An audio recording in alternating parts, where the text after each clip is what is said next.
बहुत सारे लोगों के माइंड में ये डाउट होता है कि जो हमारा इन्वर्टर होता है, इस इन्वर्टर का जब हम वायरिंग करते हैं तो वायरिंग में जो आउटपुट पावर सप्लाई इस्तेमाल किया जाता है, उस आउटपुट पावर सप्लाई में हम केवल सिंगल वायर का इस्तेमाल ही क्यों करते हैं, न्यूट्रल पावर सप्लाई का इस्तेमाल क्यों नहीं करते हैं।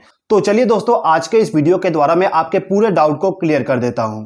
तो इन्वर्टर का वायरिंग एक्सप्लेन करने के लिए मैं यहां पर लुमिनस कंपनी का ऑप्टिमस 1250 इन्वर्टर का इस्तेमाल कर रहा हूं।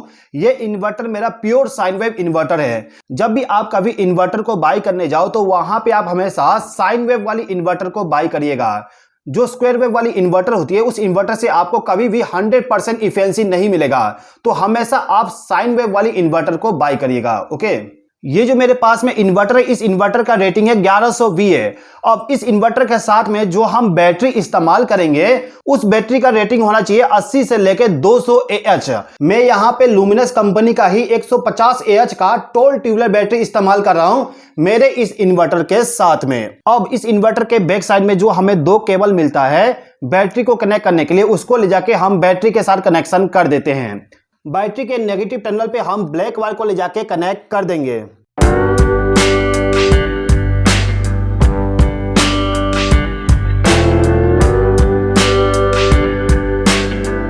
और बैटरी के पॉजिटिव टर्मिनल पे हम रेड वायर को ले जाके कनेक्ट कर देंगे।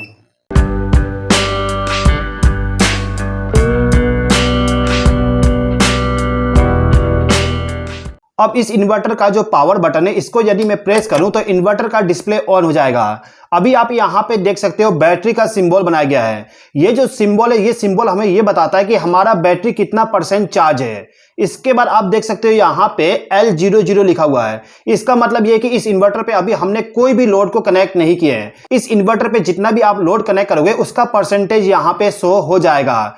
इसके बाद इस इन्वर्टर के द्वारा आपको कितना देर का बैकअप मिलेगा, उसका आपको यहां पे टाइम भी मिल जाएगा। जैसे कि आप देख सकते हो यहां पे लिखा हुआ आ रहा है 150H, यानी कि 150 घंटे का हमें अभी बैकअप मिल सकता है, क्योंकि हमने इसमें अभी कोई भी लोड को कनेक्ट नहीं किए। इसके बाद आप यहाँ पे एक इको वाली इंडिकेशन देख सकते हो। इस इंडिकेशन का मतलब ये होता है कि हमारा जो इन्वर्टर है, इसको हमने अभी के टाइम पे इको मोड पे रन करवाने के लिए इस्तेमाल कर रहे हैं। यदि आप इस इन्वर्टर को यूपीएस के जैसे इस्तेमाल करना चाहते हो तो यूपीएस मोड आपको सेलेक्ट करना होगा। ओके, तो अभी हमने केवल इन्वर्टर का बेसिक डिटेल को समझे। अब इस इन्वर्टर से आउटपुट पावर सप्लाई कैसे लिया जाता है उसको समझ लेते हैं। तो अभी मैंने इस इन्वर्टर के साथ में बैटरी का पावर सप्लाई वाले केबल को कनेक्ट करके रखा हूं। इस इन्वर्टर के द्वारा बैटरी को चार्ज करने के लिए इन्वर्टर के साथ में जो पावर केबल आती है, इस पावर केबल को मैंने अभी कोई भी कनेक्शन नहीं किया हूं। ये जो आउटपुट वाली सॉकेट है, इस सॉकेट में यदि मैं बल्ब को कनेक्ट करता हूं तो आप देखोगे मेरा जो बल्ब है वो बल्ब मेरा ग्लो हो जाएगा। ओके, तो अभी के टाइम पे मैं यहाँ पे फेस और न्यूट्रल पावर सप्लाई का इस्तेमाल करके इस बल्ब को ग्लो करवा रहा हूं। जैसे कि आप लोगों ने देखे होंगे, इन्वर्टर के वायरिंग में हम केवल एक फेस सप्लाई का इस्तेमाल करते हैं। मैं यदि यहाँ पे न्यूट्रल पावर सप्लाई को रिमूव कर दूं तो अभी के टाइम पे मेरा जो बल्ब है, बल्ब मेरा ऑफ हो जाएगा।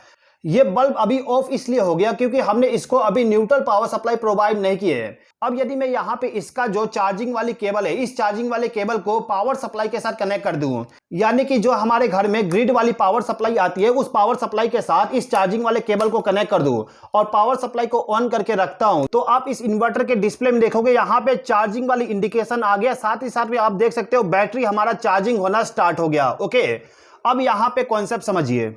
अब यदि मैं इस इन्वर्टर के आउटपुट सॉकेट पे इस बल्ब का दोनों वायर कनेक्ट करूं तो हमारा बल्ब ग्लो हो जाएगा। ओके, और न्यूट्रल पावर सप्लाई को रिमूव करने के बाद बल्ब हमारा ऑफ हो गया, यानी कि अभी के टाइम पे बल्ब मेरा सिंगल वायर के जरिए ग्लो नहीं हो पा रहा है। अब ये जो बल्ब है, इस बल्ब का जो न्यूट्रल वाली वायर है, इसको ले जाके मैं क्या करता हूं कि ये जो मेरा सॉकेट है, इस सॉकेट के न्यूट्रल वाले टर्मिनल पे कनेक्ट कर देता हूं।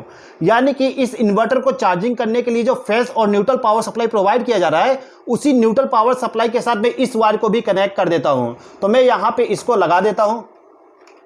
अब इस वायर को कनेक्ट करने के बाद इस बल्ब का जो फेस वाली वायर है, इसको ले जाके हमें इस आउटपुट सॉकेट में जहां पे हमें फेस सप्लाई मिलेगा उस टर्मिनल पे कनेक्ट करना है। एक बार मैं इसको चेक कर लेता हूं। मेरा जो टेस्टर है, इसको मैं सॉकेट के साथ कनेक्ट करूंगा तो मैं देख सकता हूं कि यहां पे मेरा टेस्टर ग्लो हो रहा है, यानी कि इस वाले टर्मिनल पे मुझे फेस सप्लाई मिल रहा है। तो मुझे इस टर्मिनल पे फेज सप्लाई मिल रहा है, तो इसी टर्मिनल के साथ मैं इस रेड वाले वायर को ले जाके कनेक्ट कर देता हूं। तो आप देख सकते हो मेरा जो बल्ब है, बल्ब मेरा ग्लो होने लगा। यानी कि अभी के टाइम पे मैंने इस इन्वर्टर का फेज सप्लाई का ही इस्तेमाल किया हूं, तो मेरा बल्ब ग्लो हो रहा है। यदि मैं यहां पे इस न्यूट्रल वाले वायर को रिमूव कर दूं तो बल्ब मेरा ऑफ हो जाएगा। एक बार और देखिए, मैं इसको रिमूव कर देता हूं, आप देख सकते हो बल्ब मेरा ऑफ हो गया है। ओके, तो मेरा जो बल्ब था, ये बल्ब केवल सिंगल वायर के जरिए कैसे ग्लो हो रहा था एक बार समझ लीजिए। देखिए, इस इन्वर्टर का जो ये चार्जिंग वाली केबल है, इस चार्जिंग वाली केबल का जो न्यूट्रल वाला पॉइंट होता है, उस न्यूट्रल वाले पॉइंट को इस आउटपुट सॉकेट का जो न्यूट्रल वाला पॉइंट है उसको आपस में कनेक्ट कर दिया जाता है। तो ये जो बल्ब है, इस बल्ब को ग्लो करवाने के लिए जो हमारा मेन पावर सप्लाई है, उस पावर सप्लाई का न्यूट्रल पावर सप्लाई भी इस्तेमाल कर सकते हैं, या फिर आप चाहे तो आउटपुट पावर सप्लाई का जो न्यूट्रल होता है उसका भी इस्तेमाल कर सकते हो। आपके ऊपर डिपेंड करता है कि आप आउटपुट पावर सप्लाई 2 वायर के जरिए ले जाना चाहते हो, या फिर आप केवल output power supply single wire के जरिए लेके जाना चाहते हो। कुछ इस प्रकार से हमने केवल इसके आउटपुट टर्मिनल से फेस वायर को ले गए और न्यूट्रल पावर सप्लाई हमने इसी का दे दिए। तो यहाँ पे भी हमारा बल्ब ग्लो हो रहा है और 2 वायर को भी कनेक्ट करने पे हमारा बल्ब ग्लो हो रहा है।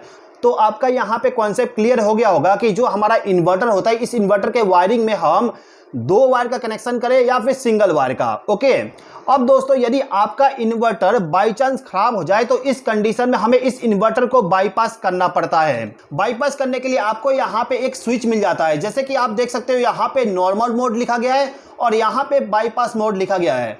यदि आप इसको बाईपास मोड पे सेलेक्ट कर दोगे तो आपका जो इन्वर्टर है, इन्वर्टर बाईपास हो जाएगा। यानी कि आपका जो ये पावर सप्लाई आ रहा है, ये डायरेक्टली पावर सप्लाई आपके इस आउटपुट सॉकेट पे दे देगा और इस सॉकेट के द्वारा जो भी आप लोड कनेक्ट करके रखोगे वो पूरा का पूरा आपके मेन पावर सप्लाई के द्वारा वर्क करने लगेगा। दोस्तों यदि आप इस इन्वर्टर को बाय करना चाहते हो तो इसका लिंक मैं डिस्क्रिप्शन में प्रोवाइड कर दूंगा, वहां पे क्लिक करके आप डायरेक्टली इसको बाय कर सकते हो। आई होप कि दोस्तों आपको ये वीडियो पसंद आया होगा। यदि आपको ये वीडियो पसंद आया हो तो इस वीडियो पे लाइक, शेयर और कमेंट कर दीजिएगा, और यदि आपने अभी तक हमारे चैनल को सब्सक्राइब नहीं किया तो सब्सक्राइब भी कर लीजिएगा। इस वीडियो को देखने के लिए धन्यवाद।